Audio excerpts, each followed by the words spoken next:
करुणापुर नाम का एक शांत और सुंदर गांव था। वहीं पर भोला नाम का एक सीधा सादा युवक रहता था। भोला हर सुबह काम पर जाने से पहले गांव के कुत्तों, गायों, बकरियों और पक्षियों को खाना खिलाता था। कई बार इसी कारण वह भगवान की पूजा नहीं कर पाता था, लेकिन उसके मन में भगवान के लिए सच्चा प्रेम और दया थी। और काम पर जाने से पहले मंदिर के बाहर खड़ा होकर भगवान को प्रणाम करके जाता था।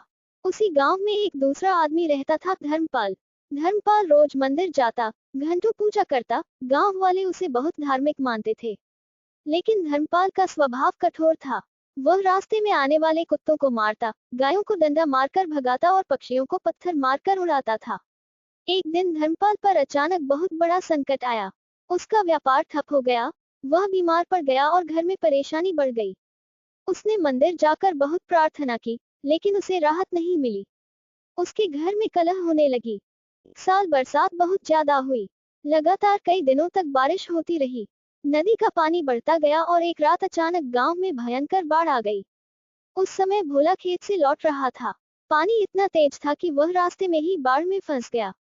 चारों तरफ पानी ही पानी था। वह एक पेड़ की डाल पकड़कर किसी तरह खुद को बचाए खड़ा रहा। भोला बहुत डर गया। उसने भगवान को याद किया और मन ही मन बोला, हे भगवान, अगर मेरी जान बच जाए तो मैं और ज्यादा जीवों की सेवा करूंगा।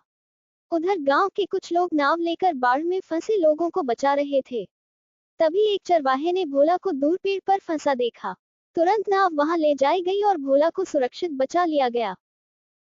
दोस्तों, इस कहानी से हमें ये सीख मिलती है कि सच्ची पूजा केवल मंदिर में नहीं, बल्कि हर उस जीव की सेवा में है, जो बोल नहीं सकता लेकिन दर्द महसूस करता है। यहाँ तक मेरी कहानी सुनने के लिए धन्यवाद।